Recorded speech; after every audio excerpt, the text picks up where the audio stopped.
we may find that there's no better container for us than our own brain. I mean, as far as efficiency goes, it's crazy how efficient a human brain is. It runs on like 15 watts, and the equivalent horsepower in like a data center would take the Hoover Dam. So right now, we're nowhere near being able to do that, and we don't have the technology to even understand it. I mean, there are more cells in your brain than there are stars in the Milky Way.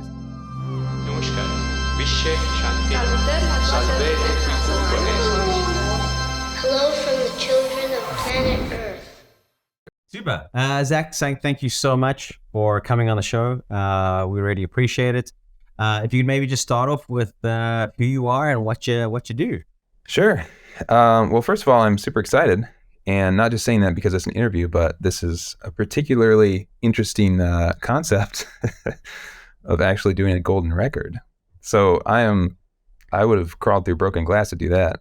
This is great. And I'm Zack Jordan. I am, well, I think you contacted me because of The Last Human, which is so far my only published book. I'm probably better known on the internet as the author of a webcomic by the same name, The Last Human in the Crowded Galaxy. Even that, though, those are both pretty new for me. I'm sort of a dabbler in many arts. Before that, I had a pretty extensive musical career, very underground. It's strange. I was bigger in South America than anywhere else, and I don't know why, but I still get a lot of messages in Spanish, which is funny to me. Entrepreneur, programmer. I want to create things. That's what I do. Right now it happens to be fiction and visual fiction, but who knows in the future? Can you talk about the unfathomable alien intelligence? And I'm not sure I'm going to get it right for Searra? Searra, yeah. Searra? Yeah. Well, you mean the concept, or as I approached it? Or what sort of, like, I've been having some interesting conversations on like what is intelligence, and obviously from that, what is life and all that sort of stuff. Again, I just love to get like sort of an idea of what that intelligence looks like for you. Sure. This particular character. Well, I think unfathomable is the perfect word for it. I think that human experience is so small that we wouldn't know intelligence if we saw it. I mean, it's hilarious like how we debate it and we say, well, that thing is not intelligent and that's not, but we are. And we talk about like AI, for example. I actually use an AI in my daily work, and it is incredible and mind-blowing. And everyone I talk to says, well, of course it's not intelligent though. Okay. I mean, I don't know how you measure that. It is certainly smarter than me in a lot of ways. So, or even if you're a user of social networks and you start getting mysterious ads for things you didn't know you wanted, is it intelligent? I mean, it's already getting into the unfathomable right now because we just don't have a frame of reference. So my concept in what I write is to take that and blow it up by about 1 billion and see what happens. And I think you get to this point where you just have to, it's just total humility. Like you have to say, I would not know that if I saw it. It could make me do anything, and I would think it was free will. It could make me think anything, and I would think that I came to that conclusion. I mean, if the Facebook algorithm can sort of do it, then something that's the size of the Milky Way can certainly do it. So I just love all the ethical and moral issues that come along with that, which is why I focus so much on it. But yeah, I think that word unfathomable is just perfect. Like you cannot understand it, and you can tell stories about it, but you can't try to explain it. It just doesn't work because you're a human and you're limited. Awesome. It's going to be a fun interview. Yeah, I mean, I think that's exactly the thing. Like we always have this reference points, and the only reference point we have is ourselves. And unfortunately, we think that we're super advanced, and super clever. And in terms of sort of looking into the future, do you have any thoughts of where we could be in, like, let's say 1,000 years? Man, I got to use that word again. Unfathomable. Assuming the great filter does not exist. And by that, I mean when every species bombs itself back to the Stone Age, over and over and never actually reaches the stars. Assuming we can sort of pull together, I actually think that emergent behavior that's what I would expect to see. The more, like, I mean, you can see emergent behavior in something like the stock exchange, where it's showing this sort of collective behavior of tens of thousands or hundreds of thousands of people at the same time, maybe millions. I don't even know. I don't invest. So I'm talking out of ignorance here, but anything that's sufficiently complicated, watch the movement of cryptocurrencies, for example, and you're seeing emergent behavior from a bunch of people. So what happens when we take 1 billion people and give them the ability to communicate faster and faster and faster and more completely? And so I can just take my mindset and just give it to you and say, this is how I'm feeling right now. And I think we can't be more than 50 years away from something like that right now. We're already putting Neuralinks in people, and just to be able to send you an emotion is probably already beyond the communication that any two humans have ever done before. So yeah, 1,000 years from now, I think that we would see human intelligence be an emergent thing, that we would talk about ourselves as a collective I, even not a we, but like we'd start to think of ourselves as a being. And I know that sounds mystical, but I'm talking in completely technological terms. I just think that emergent behavior will start to become more and more recognizable the better we communicate. And would that sort of look like an uploaded consciousness in any way, or this is just connected to our biological bodies and we're better than we were, and we're more connected to each other in that sense? I honestly don't know. I mean, we may find that there's no better container for us than our own brain. I mean, as far as efficiency goes, it's crazy how efficient a human brain is. It runs on like 15 watts, and the equivalent horsepower in like a data center would take the Hoover Dam. So right now we're nowhere near being able to do that. And we don't have the technology to even understand it. I mean, there are more cells in your brain than there are stars in the Milky Way. So, and those connections between them, just an astonishing amount of complexity there. So I don't know if we'll ever get to the point where we can simulate that, but I don't think it matters much. I think we will just probably, I like the ideas, when people talk about mortality becoming less important, for example, when you are literally, when we have perfect control and can just put you in another body or stuff like that. I think once that starts to happen, then people stop. Again, the communication certainly helps with this, but I think that uploads are just one of a myriad of technologies that we can't even picture yet. And that's just a favorite one because we've all read, William Gibson or, his ilk. Do you think sort of this exponential growth and us getting to a place where we can sort of, be more connected and have Neuralinks, in terms of how it affects us from a society perspective, do you think that equalizes society? Do you think that increases the divide in any way? Oh man, the baby steps will totally increase the divide, I think. Right now, if you Google GPT-3, that is the current sort of record holder in AIs, and that's the one I use day to day in my programming work. It is incredible what it does. I don't know even I can't tell you how much I would pay to keep that in my workflow now that I've experienced working with an AI. For now it's free, but what happens when they say, okay, now it's 20 grand per year? Everybody in the Western Hemisphere is fine with that. But what happens to the emerging economies in India, for example, who their entire take home for the year is going to be less than that. And the jobs that they have traditionally done in technology are now taken care of by an AI. So that I would count as a baby step.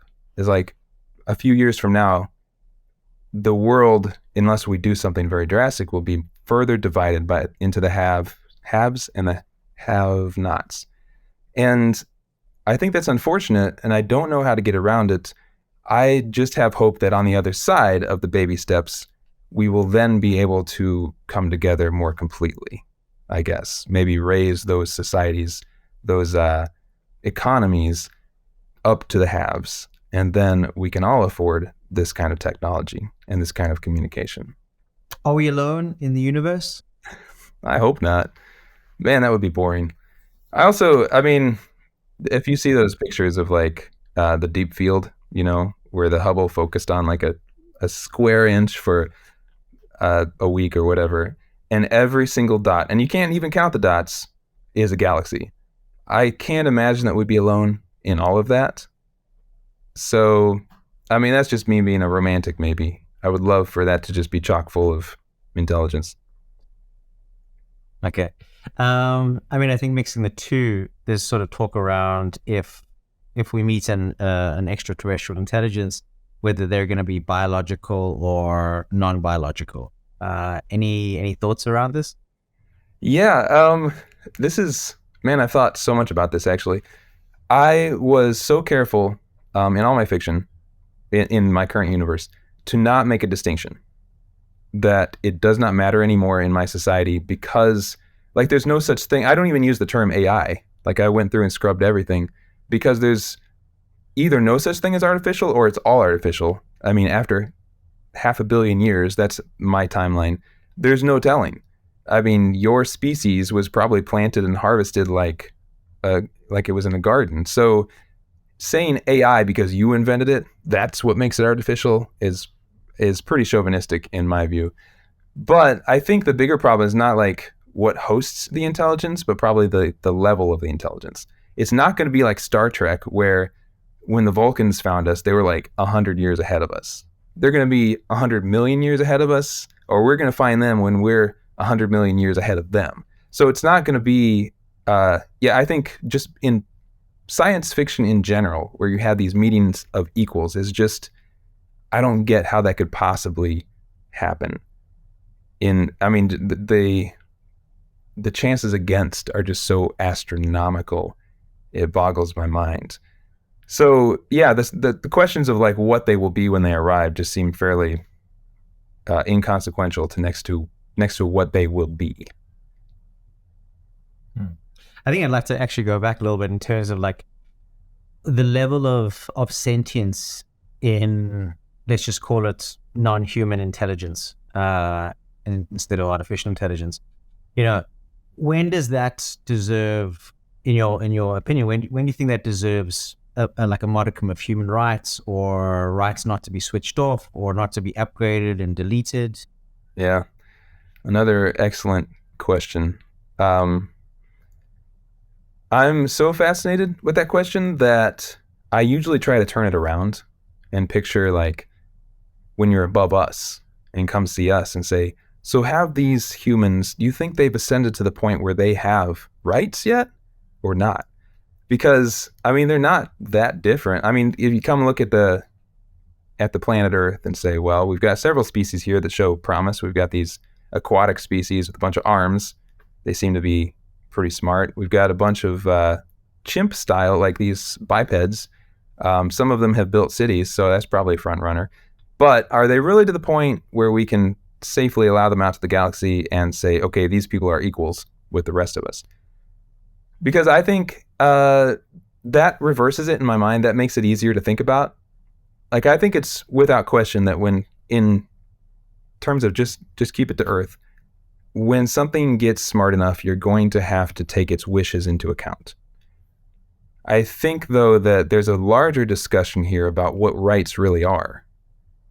And I don't want to totally derail this conversation, but I could speak for hours about that, because I don't believe in inherent rights at all. I don't think they exist. God-given rights, to me, are just words. And I feel like we could prove that fairly easily. And if we can do that, then we probably have to have discussions about, if we decide who gets rights, we get to decide, we need to have that discussion, I guess, periodically, not just we had it once and it's over. One of the discussions that sort of we've had as well is this idea around like, what do we give to aliens in terms of like, what do we tell them? And one of the things was like, we should probably tell them about like our liberty and how we treat incarcerated people. And, because that's like, for me, if I met an alien, that's kind of what I would like to know, is like, how do they manage some of the things that we find very difficult to get right? Yeah. Well, maybe we should find out without telling them what we do currently in the 21st century. because I don't think we do a great job of that. Well, I mean, obviously here in the States, we have I have serious ethical, moral reservations about what we do. But so you mentioned the moral or the human rights thing. And thank you for allowing me to get lost in that for just a minute here. Because I feel like I have a lot of fights about this and like the good kind of fights, the argument kind. So the reason I say I don't believe in inherent rights or God-given rights is because they don't seem to mean anything. Imagine this scenario. You're alone on a desert island. What rights do you have? You certainly don't have the right to life, because the first time you fall out of a tree and break your neck or get eaten by a tiger, if you had the right to life, you'd be alive. So you didn't. So the first time you might think about rights is when the second person moves to your island. And now you have to make this agreement like, okay, I'm not going to kill you and you're not going to kill me. And maybe if I have too much food, I'll give you some, and vice versa. And so we can begin to talk about, now we have rights, maybe. Maybe I do have the right to life now because I've made an agreement with every other human on this island that they're not going to kill me. So if we can do that, then why can't we make rights for literally anything? Why can't we say in the 21st century that humans have the right to information, and that means internet access, for example? I think we could easily. And we could make bad decisions too. I mean, let's say 20 years from now, we have sort of a Ready Player One thing where we have an alternate reality that we can disappear into. And it brings people joy. It makes their lives better. But it also causes them to stop reproducing, for example. They stop doing anything. They don't eat. Then you can decide what that human right's going to look like. Do they have the right to access this metaverse or not? If they do, it becomes a human right that then ends civilization. If they don't, then of course we can go and protest and say, this brings people joy, it should be a human right. So, in my opinion, human right, by definition, is what we agree as a society to give each other. And that can be anything that we want. It's not something we discover. It's something that we create. Thus ends my TED Talk. Asimov or Arthur C. Clarke? Clarke, definitely. Okay, interesting. Why? Well, I do like Asimov. To some point, I think Asimov has the record for most books ever. And he has I think he published in every Dewey Decimal category except for one. I don't know what it was, which is crazy. 450 books in a lifetime is just nuts. But Clarke, his short stories, the last sentence of any Arthur C. Clarke story is always a jaw dropper. Just like makes me shiver. And he was publishing those in the 50s. I mean, this is old stuff. But it's sort of the bridge for me from like the really old stuff. There was kind of, it goes through phases. And I'm not talking about like H.G. Wells, for example. You go through, you read 20s and 30s sci-fi, and it's pretty mystical, and they're shooting giant bullets at the moon, and nobody really understands anything. C.S. Lewis is in there for some reason, and then you get into the 40s, and everything turns atomic. And then you get in the 50s, I think that Clarke brings that sense of wonder to me for the first time, of just like, I mean, he did Childhood's End, which is a first contact story that I absolutely loved, and that has totally informed my fiction in ways that I am realizing right this second, actually. And his first published sci-fi story, I believe, was Rescue Party. And I read that recently. Again, I read it when I was 15 or something, and I realized that I wrote the sequel. Like, Rescue Party apparently just transformed my life in ways I didn't realize until I was, putting out 400-page books of my own. So, yeah, Asimov has some great ideas. I loved iRobot. I've been thinking about that for 20 years. But Clarke just changed the universe for me. I mean, I think we love first contact stories the most on this. Could you give us a bit of a sort of an explanation of the book in some ways, or how it affected you? Totally. Well, in Rescue Party, it starts out as sort of a bunch of aliens on a ship that are part of a giant galactic government of some sort, and they see that there's a sun about to go nova, and they have realized that there's a planet there that has developed intelligent life since the last time they were there, which was pretty recently. And so they're surprised it happened so fast. So they want to go rescue a few of them if they can. And it's this action-packed, like, white knuckle thing of them. They're landing on this planet and they're exploring it with totally alien eyes, and there is nobody on it. They can't find anybody. And they're describing cities, they're describing subways that get trapped in things, and it's almost like a comedy of errors for a little bit. And then they finally give up, and they leave the planet just as the sun explodes. And they notice, though, that there's a bunch of tight beam communication going out from that planet to a certain spot up to the very end when the planet melts. And so they follow it, and they find the largest fleet they've ever seen. And they're all just ramshackle ships, just like hanging together, this ancient technology, but it's gigantic. And here's the Arthur C. Clarke, like the last paragraph or whatever, that changes everything. They're about to make first contact, and it's sort of this reverse thing of like, they've already escaped their planet, and now we're going to go meet them. And one of the crew members says, well, I hope they like us. And the last sentence is, a few years later, that didn't seem so funny. And I thought, oh, that's so great. So the humans as like this terror of the galaxy, even though they're in Stone Age ships, was like this mind bender for me. And I know there's a whole genre now of humans F yeah. It's like they're all first contacts that are like that, where, humans are special or something. But at the time, that just blew my mind, of like that reversal at the end. Fantastic. How do you think first contact could look for us? Intelligent first contact. I think it's going to be awful, probably. I mean, even if it was the Vulcans in Star Trek, that's like best case scenario, 1 in a million, 1 in a billion probably, that somebody that looks like us, that thinks like us, says hello, we're still going to kill him. Because, I mean, just look at, I live in one of the most segregated cities in the world, Chicago, Illinois. And we're all humans. Every one of us is a human, and yet we keep apart. So what are we going to do when somebody lands that is not even, we can't even say they're human? So that's, best case scenario is real bad. I think if they had our best interests in mind and they were more powerful in all the ways that count, smarter, better technology, they could make it work. We couldn't at this time. If they were, if we made first contact, if we found somebody else, I think we'd avatar them, basically. And I don't know how any way around that at our current level of, social maturity, I guess.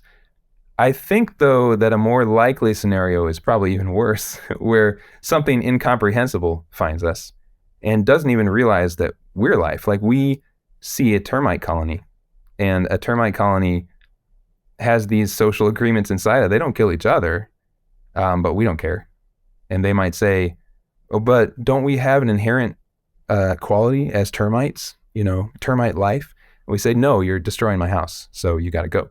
So I'm thinking that would be more likely. If they find us, we're the termites, and they don't recognize us as intelligent life at all.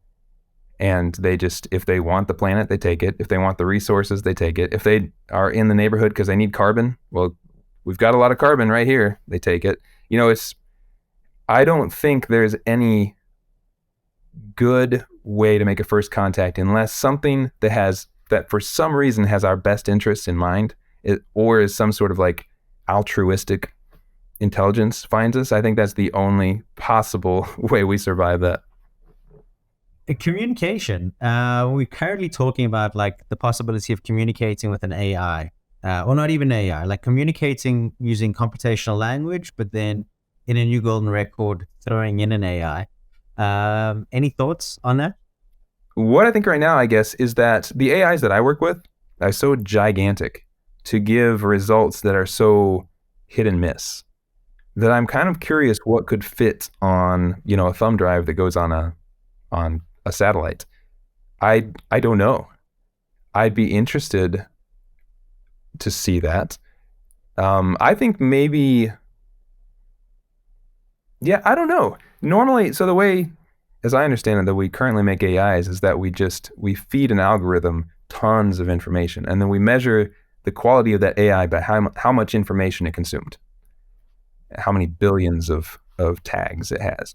So the one way you could do it is just send all the information instead. You just put Wikipedia on that thumb drive instead of an AI that has consumed Wikipedia, because then at least it's structured. Because an AI that's consumed Wikipedia just spits out facts. George Washington scaled Everest in this, and none of it's true, but all of it's like grammatically correct. Our current generation. So, you give it the entire internet, and it gives you things that are normally associated with each other. So whether it's right or not, if some philosophy takes hold in a corner of the internet, and this thing has read it and knows about it, it will have that philosophy, whether it's true or not. So you may have like a sort of mini Jordan Peterson that's in the corner of your AI. So if you start talking about a certain thing, suddenly it turns into all the opinions he and his followers have ever said. So I don't know. Yeah, I don't know how you do it. I'm curious. I would be curious to see how you do it. I think probably sending the structured information is more of more quality, but I don't know. I don't actually make the AIs.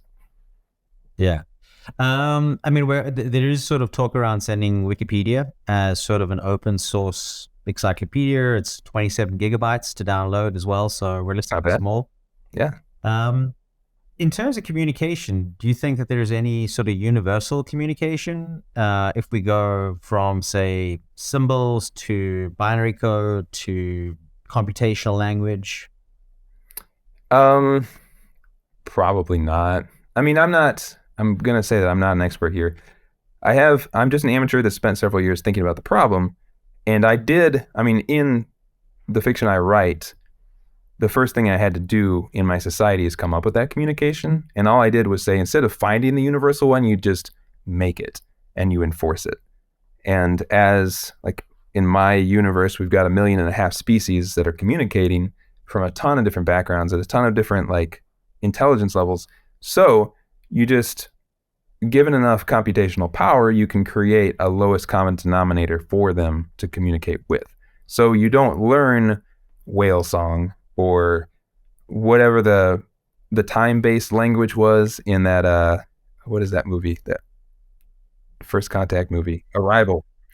Or like stuff like that where it totally requires a mind shift. You just don't do the mind shift. You just find something you have in common. But in all those cases, it takes like a higher power to do it. So I think the chances of something landing here and being able to do it, two species being able to like say, oh, what's your word for water is just, that's probably nonsense. And I've done a lot of experiments. These are all thought experiments of trying to come up with the most alien ways of communication that I can think of. And it does not take more than 5 minutes before you're in something that humans cannot understand. It's just so weird. You don't realize like how many prejudices you have until you think about like a species that thinks in 4 dimensions at all times. And then how do you talk? Maybe you don't. I know a lot of people think that binary is the simplest way to communicate. I don't know. Maybe quantum probability is.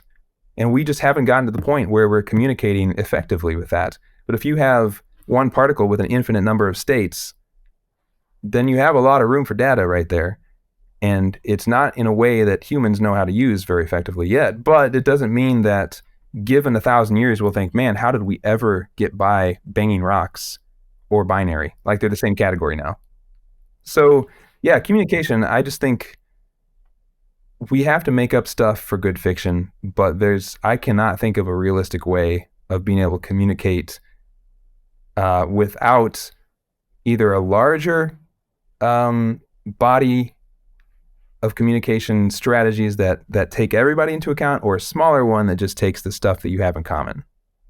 Yeah, I mean, what do you think would be good to represent humanity? How do we it's a difficult it's an incredibly difficult question, and for me it's become more difficult, but like I love getting sort of feedback on how you'd think we would sort of encompass who we are. Yeah. Well, call me. Well, I don't think we should be that honest. I mean, I think just so I'm a big fan of Three Body Problem, for example, and the Dark Forest. Yeah, the Dark Forest problem is real, and I mean now that I have been exposed to it, I'm like, oh man, that's true. If someone thinks that we're a threat, then maybe we shouldn't have told them that we were a threat. So telling them like what we do to our own kind seems like a bad idea. So maybe just putting Wikipedia on it in general is pretty bad. But as far as like what to, so that's what not to put on it. But as what to put on it, I think art and culture seems like pretty. Even if they laugh at us, they're like, you know, you still do pigment based art. I think it's still kind of cool to show them Michelangelo. You know, um, I think a sampling of any kind of a sampling of art through the ages, in all its forms. I think you can't get away from that. Just even if they think it's stupid, I'm okay with that. I'm secure in humankind. We can send that. Um, I would think maybe our progress in mathematics, because that's probably pretty fundamental, pretty universal.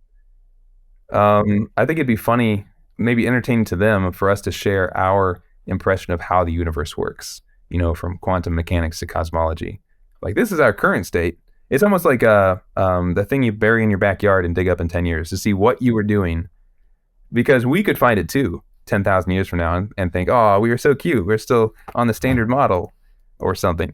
So I think that'd be pretty cool, regardless of who finds it, just to see a snapshot of where we were scientifically. And again, yeah, just leave out the bad stuff because I don't want them coming and enforcing anything. What would you like to know from aliens? So I always think of, okay, back to Three Body Problem. I don't know how many of your viewers have read that. They should, but I don't think it's a, yeah, I don't think it's a spoiler to say that. I mean, pretty early in the first book, we lose our ability to progress scientifically, and we don't know it really. We think we're progressing and we're doing cool stuff, but we never make the next breakthrough. And you might call the previous breakthrough like transistors, like something on that level, which just totally transformed everything. There's another one coming, but we don't get to have it. So I would like to know if there's something like that. I would like that. If quantum computing is the next cliff we get to jump off of and it just totally transforms everything, then I would love to have that. Um, yeah, I mean, if it's something like, just think of what unlimited free energy would do to our society. I mean, if we stopped competing for things, if we stopped destroying this part of the planet and these lives so that I could have a MacBook Pro, like what would life be like? So yeah, I think mostly I don't care about their culture as much as I care about their technology. I would like to know what they did next if they're ahead of us. Nice, nice. Um, how do you think it would change humanity if we found them, or life on Earth? Uh, if we found a more advanced culture, or if we found another culture ourselves, well, assuming they didn't come here, that would we talked about that. That would probably be pretty bad. Assuming we found them, I honestly think we would avatar them. Like, we would just be like, well, here's a resource we need, so it's ours now. And I think I'm a little concerned in this imaginary scenario because anytime this happens, it's always huge ramifications in the hands of very few people. When a conquistador and 300 people arrive in Mexico City, that's not what Europe wants. It's what that guy wants.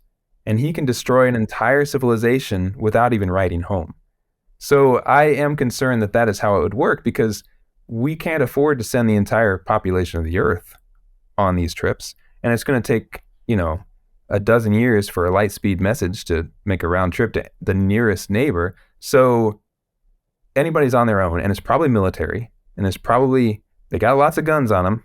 And by the time we hear anything, that planet's going to be gone. I mean, it'll be ours. So I think, yeah, this is just a scenario in which I don't get a say. Even if we discovered something tomorrow, I wouldn't be discovering it. I wouldn't hear about it for 50 years. It would be unfortunate because the people who are in the best place to make those decisions are probably not the ones who should be. Do you think we'll grow out of that as a species? I think there's hope. I'm pretty, despite all my pessimism here, I am a very hopeful person. I think, though, it would take real work. I am a big believer in social social design, I guess, in like making the best society possible. So if we were able to do that, if we could solve some fundamental problems about resources and, population or whatever those big problems are, and sort of clear our plates in our minds enough, I think we could make huge progress into a global society. At which point we could very well be in a position to, like, the next ship we send out to find those people is not a military ship with General whoever aboard. It's instead like a scientifically chosen slice of our society that is able to make decisions that would mirror our entire society, which in turn is a healthy society. I think, yeah, if we could get there, then totally. We would have hope at that point. Over the last couple of months, what has excited you more than anything else? Well, here I am in like year 3 of a pandemic, so I'm in my basement a lot still. I still haven't come out. But yeah, well, it's not bad. You can see I've got some hobbies back there, and I write a lot. What's excited me most, I've been reading a bunch more fiction. I kind of stopped for a while.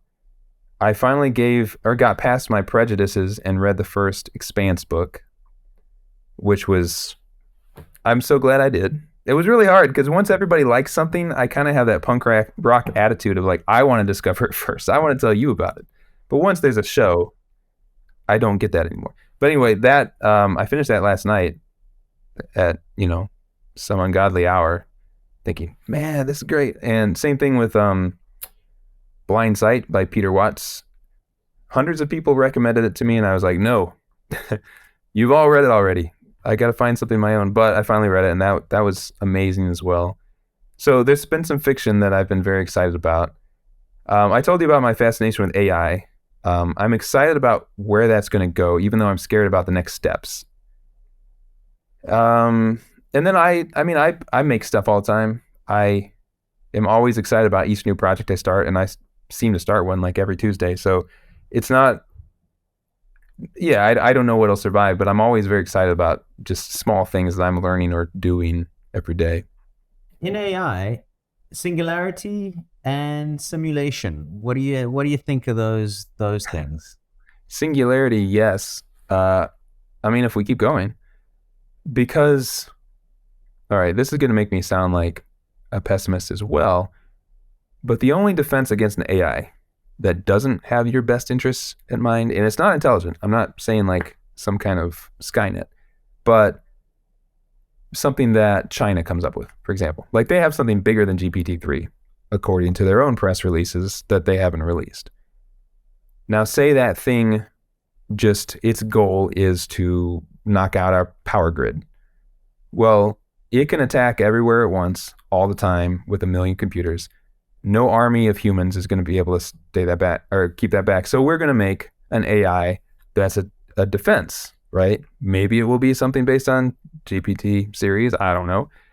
Maybe I'm just talking out of nonsense there. But at that point, China will then make another one and we'll make another one. And actually, at this point, we can't train them anymore. We can't design them anymore, but we have AIs that can. And so this AI will give birth to the next one. And the real weak link on our side, at least, and our side, I'm going to say, has more transparency than, CCP. But on our side, we still have to get past human nature of like somebody is going to be inputting parameters to those things. And that someone has not thought of everything. I mean, just judging by the number of errors on the internet, it's the same people making these AIs. So my guess is that we'll have an arms race. I think it'll be accelerating. I think that we are pretty naive about what intelligence means. I think I remember reading a Nick Bostrom, Superintelligence, I think, that the difference between an orangutan and Einstein seems to us to be like, that's the scale. But an AI could blow past both in an afternoon. And by tomorrow, it knows exactly how to shut down the power grid. And it doesn't have to be intelligent to do so. And I think that's the kind of singularity we can probably expect, of like accelerating technology that we lose control of. Simply, I mean, it's a game theory thing, and I don't know the name of it, but we probably all lose in that scenario. Unless, I don't see a way out of it. So I say I'm hopeful, but here I am, giving you end times. I think there may be ways around it that I don't know. I do think Bostrom has some great things to say on the subject. He's been my light into it as a guy who writes about AI a lot. And then as far as simulation goes, that to me is more of a thought experiment, and I'm fine with it. Like, if this is a simulation, that's what I assume you're asking, right?